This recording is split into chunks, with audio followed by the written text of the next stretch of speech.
আমার ক্লিনিক চলছে যথামতো, যেরকম চলার। আজকে বিকেলটা একটু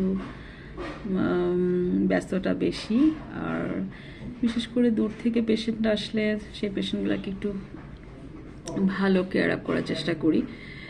আজকে একটা পেশেন্ট এসেছে অলমোস্ট আবুধাবির কাছ থেকে, মানে আবুধাবির ক্লোজারে থাকে, লেডি পেশেন্ট, হাজব্যান্ড ওয়াইফ। তো ওকে আমার নার্স নিয়ে গেছে, আমাদের নতুন নার্স আসছে মার্লিন। ও মালোয়ারি মিন্স ইন্ডিয়ান কেরালা অঞ্চল থেকে আসছে। আর ভালো, আমার আগের নার্সটাও মালোয়ারি ছিল, এখন ওরা মালায়ালি বলে আর কি, মালায়ালি নার্স। আর এখন শুভঙ্করকে দেখা যাচ্ছে পেশেন্ট হ্যান্ডেল করে ও বসে আছে, বিল টিল প্রিপেয়ার করছে পেশেন্টের। তো আমি এখন মাত্র যেই পেশেন্টটাকে শেষ করলাম, লেডি পেশেন্ট, ওই ওর হাজব্যান্ড সহ ওরা ট্রিটমেন্ট রুমে চলে গেছে, আমার নার্স নিয়ে গেছে। তো এই হচ্ছে আমার এখনকার ব্যস্ততা। আর আমার ঘরটা একটু অন্ধকার অন্ধকার আছে, কারণ আমি ইচ্ছে করে লাইট দিই নাই। আর এক কাপ চা নিয়ে বসেছি, যদিও সকাল থেকে নিয়ে 3-4 কাপ তো হয়ে গেছে। এই তো চলে যাচ্ছে, মাঝে মাঝে একটু হালকা ইউটিউবে চোখ বুলাই, কারণ একটানা পেশেন্ট দেখে অনেক সময় অনেক বেশি বোরিং লাগে।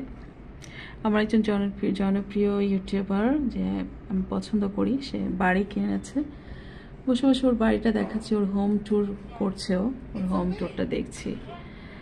আর ভাবছি কবে আমি আমার নিজের দেশ কানাডায় ফিরে যাব, ভ্যানকুভারে আমার বাচ্চাদের সঙ্গে আমাদের বাড়িতে একসঙ্গে থাকবো।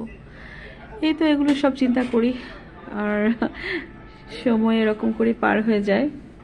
প্রচণ্ড ব্যস্ততার মাঝে একটু সময় পেলেই আপনাদের সঙ্গে কথা বলি। আপনারা মানে আমার যারা আমার ছোট ইউটিউব চ্যানেলের আমার দর্শক, আমার ভিউয়ার্স, এক কাপ চা কিছুই না, কিন্তু এই চা খেতে খেতে, চা পান করতে করতে অনেক কিছু ভাবি, অনেক সুখ দুঃখের কথা, অনেক পুরোনো দিনের স্মৃতি, এখনকার স্মৃতি, ফেলে আসা দিনগুলো, সামনের দিনগুলো কেমন হবে, অনেক কিছু, ভাই বোন, বন্ধু বান্ধব যারা ছিল, হারুন, বাচ্চারা কি করছে।